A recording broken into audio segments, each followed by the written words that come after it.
Hello, my name is Hazelton, and today I'm going to be talking about perceptions of the human form. When I was doing my research for this project, I wanted to focus on the scientific aspect about the perception of beauty and how that affects you in the real world. And so there was a journalist who sent out this photo that you'll see in a second of an average-looking girl to a bunch of different countries, and they asked them to Photoshop them to what they perceived as to be a beautiful woman.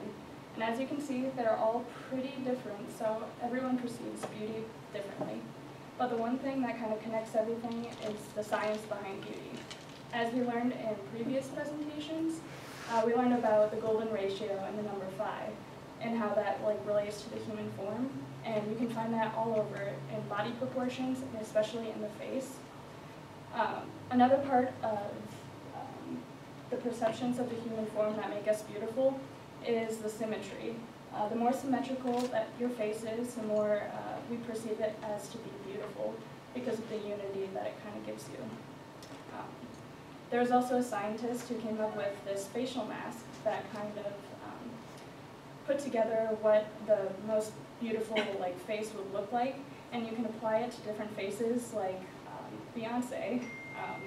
You can line it up with her facial features, and it should show the correct proportions. It also helps Photoshoppers Photoshop magazine photos.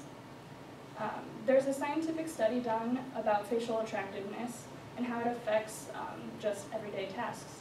And it turns out that the more attractive your face is, it affects non-related tasks. In this study, they found that the rounder facial features and kind of the bushier eyebrows were found to be less attractive, and then the more attractive your face is, the more defined features that you have. And how does that affect you in the real world? Pretend you're getting coffee at Caribou or something. If you're actually more attractive, it's scientifically proven in some cases that they're going to be more likely to treat you better. There's another scientific study that I researched that measured the trustworthiness of faces. They showed participants in this study a bunch of different faces. This was actually taken from the study, and they hooked up monitors to their brains and watched their brain activity as they reacted to these faces. And it turns out that the amygdala, which is the fear center of the brain, it lit up like a Christmas tree when it saw the least trustworthiest faces and the most trustworthiest faces, which is kind of interesting, I thought. But it was all based on the facial features that you saw on the previous slide, and how the sharper edges and the darker, less emotional faces were less trustworthy. And how does this kind of affect you in the real world? Well, it affects you in your everyday life, the decisions that you make yourself and others make about you, and then especially in the business world. In the business world, it's actually scientifically proven that if you're more attractive, you're more likely to get a job over a less attractive person who has the same exact credentials as you. And it's more likely that you're going to get better compensation, such as pay raises, bonuses, or even breaks. And all over the map, you're more likely to be successful if you're attractive. And that kind of has to do with human nature, because the more attractive you are, the more likely people are going to look at you for mate selection. It's in our genetics that when you want to find a mate, you want attractive and strong qualities in them. But as we know, perceptions of beauty have kind of changed over time.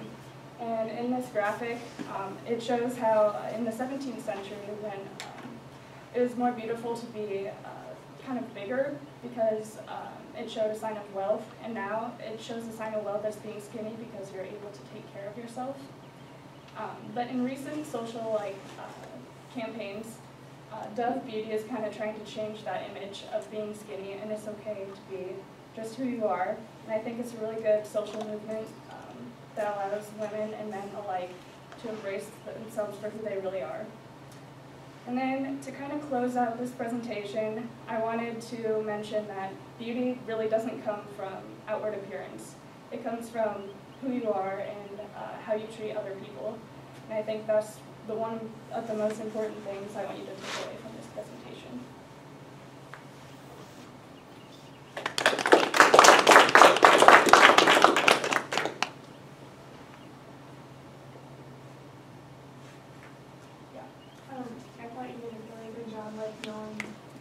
saying the only reference you had said just to get like a quick refresher, but you were saying that you were projected well in your pictures when along with the design. Any questions? Would you put that in slide sorter view? Wait, how do you need things? You'll need to just look down in the.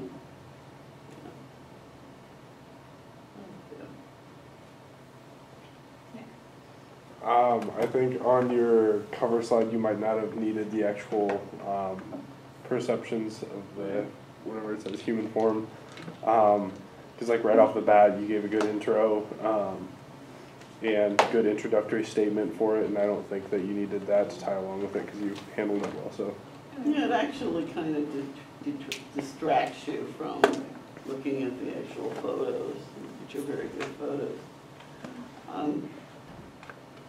Other questions and comments? Yeah. I think you should have tried to make all the pictures without a border.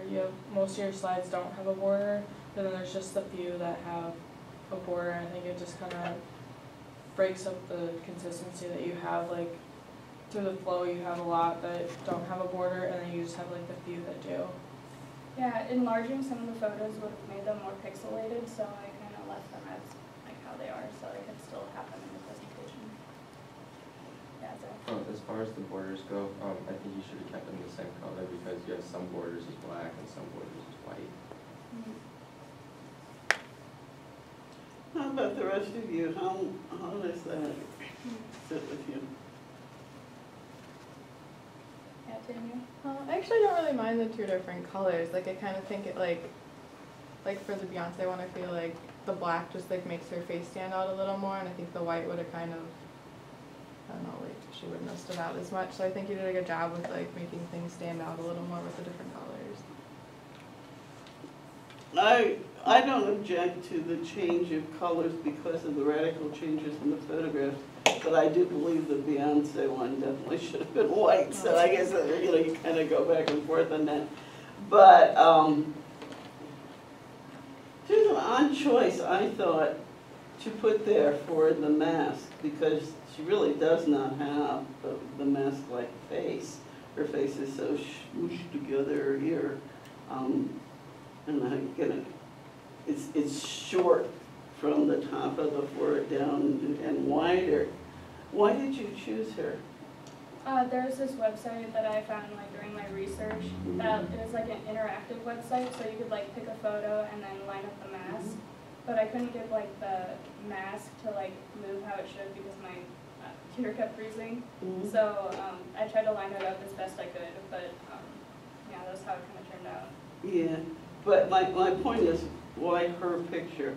She's really not a very, she doesn't fit the mask format as a person, because of the shortness of the length of her face. Well, So why do you choose her as opposed to another person's picture? I chose her because they had a bunch of examples that you could like play around with to like fit the facial mask to. And so hers was one of the photos that I used. So they apparently thought that it fit the mask, so I put it in. Well, or they just wanted you to have somebody who, just to have a number of people there to try it on. It doesn't necessarily mean the mask really fits them that well. At any rate. Do you have other questions or comments?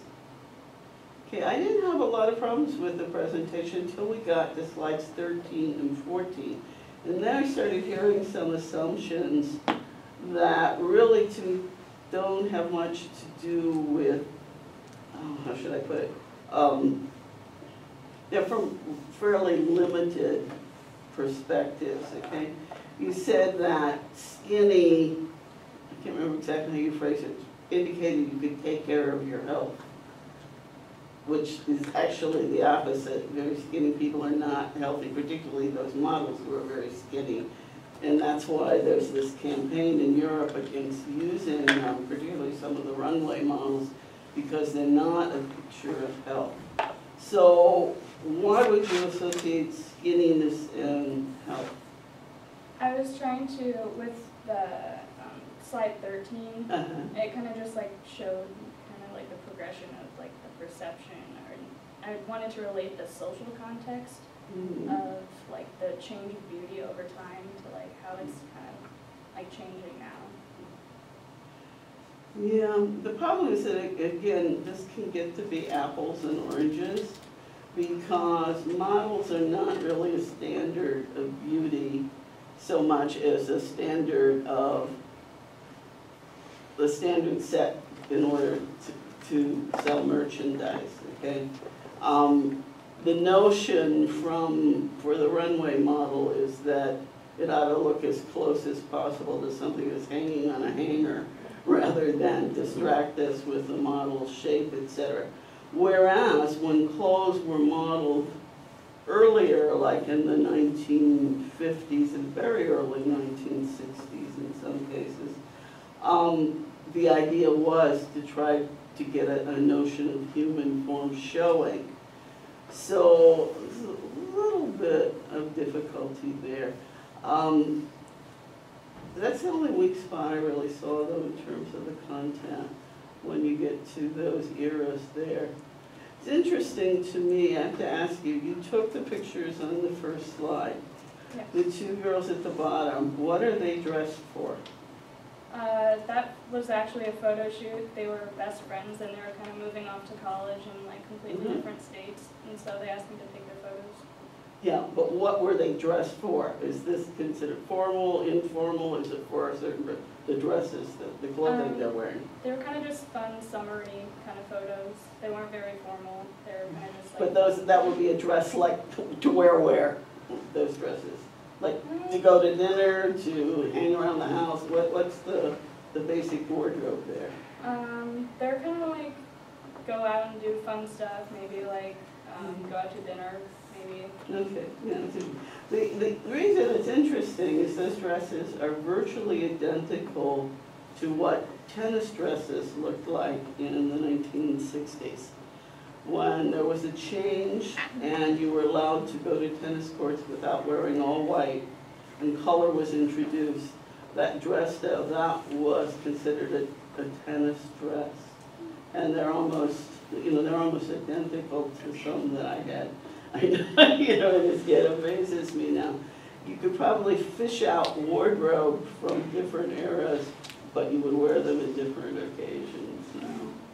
Interesting. Any other comments? Okay.